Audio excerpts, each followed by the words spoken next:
Deion Sanders, Colorado football coach, a.k.a. Coach Prime, has acknowledged publicly that he and Jerry Jones have discussed the Dallas Cowboys coaching vacancy. Coach Prime appears to be a candidate to be the next head coach of America's team. Bennett, I know you don't have a special place in your heart for America's team, but if you were a Cowboys fan, would this excite you or scare you? I mean, it's not the most rational fan base, GP. I would say, yeah, it might excite me a little bit if I was a Cowboys fan, just because I know how they think.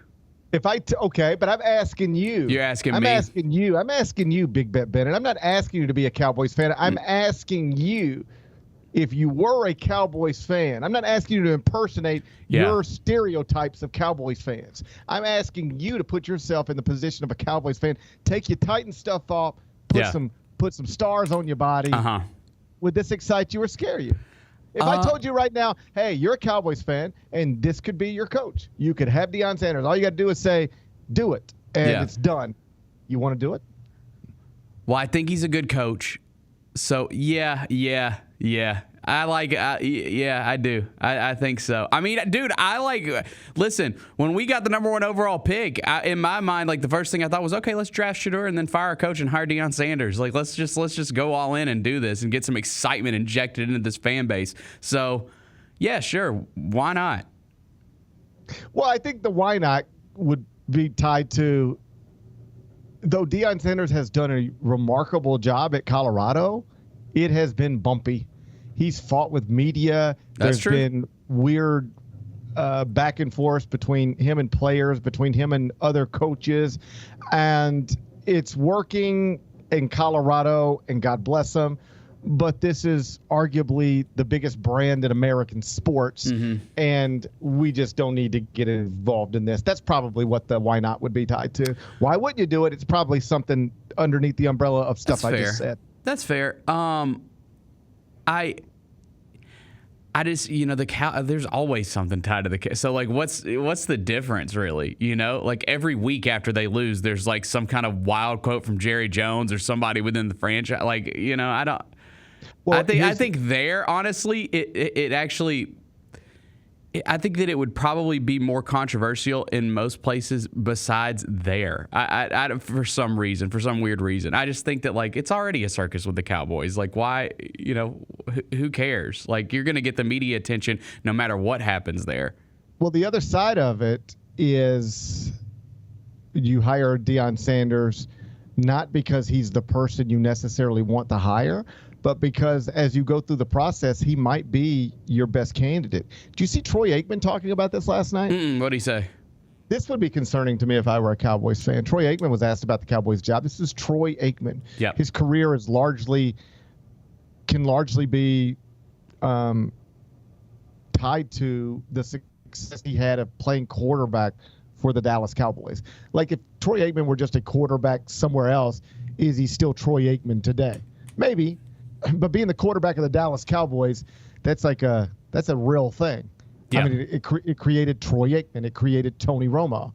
Like, those are two of the biggest analysts working in sports media today, regardless of sport.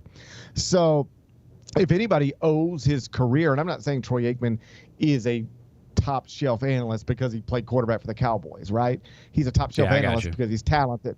But being a Super Bowl winning quarterback of the Cowboys is part of his story. If anybody, like, has real good stuff in their heart, or should, for that franchise and the things that it helped in his life, it would be Troy Aikman. And Troy Aikman last night was like, I just don't know how good of a job it is. Like, how coveted. I think that's the word he used, coveted. I don't know how coveted of a job it is. Because you do, maybe you hire Deion Sanders, you got to deal with a bunch of stuff. But to your point, you're the head coach of the Cowboys. You got to deal with a bunch of stuff too. Like your owner talking on radio every week. Like, imagine if Taylor Jenkins had to, like, listen to his owner every week critique his job performance. Like, that's not publicly. Like, that's not easy. Sure. But that is what you sign up for when you're a coach of the Dallas Cowboys. So I know some Cowboys fans are like, well, you should go get this guy or that guy. But what if this guy or that guy has agents and people around them who are saying, this ain't the one. Like, you don't want to get involved in this. You got personnel problems, roster problems, owner problems. Like, I understand, like, coach of the Dallas Cowboys sounds great. It ain't. Honestly, we went through this with the Lakers a little bit. Yep. Everybody was like, man, how do you turn down being the head coach of the Lakers if you're Dan Hurley? Because what if the job's not that good? Like, it sounds great, and it was great once upon a time, and it could be great again. But when your best player at the time is about to turn 40 and wants his kid on the team, how great of a situation is this? Coach of the Lakers sounds great. Is it really great? Coach of the Cowboys sounds great. Is it really great? That's what Troy Aikman was saying last night on TV. That would concern me if I were a Cowboys fan and make me at least pay a little closer attention if I were a candidate for this job. Why is Troy Aikman, Hall of Fame Super Bowl winning coach of the Cowboys, on TV basically telling the world, I don't know if this is a job you should want to get involved in. I used to work there. I don't know if you want to work there. That would make me ask some more questions if I were a candidate for the Cowboys job. So maybe this is a situation where it actually falls to Deion Sanders, and I don't think he would be capable of turning it down. His kids are now out of Colorado. If the Cowboys want coach A, B, or C, they might not be able to get those guys. If the Cowboys want Deion Sanders, I think they'll probably be able to get that done. Hey, we'll monitor it, Bennett. Why don't we just monitor it? So I'm definitely monitoring it. Have you seen the hypothetical where the Titans come into play in all of this? Have you seen the hypothetical trades thrown out there? I have not seen it. Okay, but I'll fill you in. Oh, please do. I'm not surprised that they exist. Well, I'm very much in the weeds here in this. So, the Titans do hold the number 1 overall pick. Heard about that. Yeah, and one of the candidates for said pick is probably going to be Shedeur Sanders, depending on how he looks like, in the combine and all that kind of stuff. But if Deion Sanders was to become the head coach of the Dallas Cowboys, he's always said he wants to coach both of his sons in the NFL. So if you're the Titans, how about you send that number 1 overall pick on to Dallas and then get a big old haul in return, including in the haul Dak Prescott. Would you approve of that? Yes. You're ready to do a deal with the Dallas Cowboys. If Shedeur is like the next Lamar Jackson, then or Josh Allen or whoever, then yeah, I want to just draft Shedeur Sanders. That's what I want to do, or Cam Ward, whoever, right? Well, that's the job, Bennett. That's what you got to figure out. But if you they're really not, want to give up the opportunity to draft the next great quarterback so that you can get an aging, not so great, always hurt quarterback that Dallas might want to move on from? But that's what I'm saying. They're saying this in a good quarterback class. And so if I'm the Titans and I can get a massive haul for number 1, including a veteran quarterback, I might just be down to, go through this crap again next season and get another top pick and draft the quarterback. They need picks, man. They got a roster issue. Like they need picks. And if there's not a conviction about one of these quarterbacks, then yeah, I'd be taking calls for sure if I was the Titans.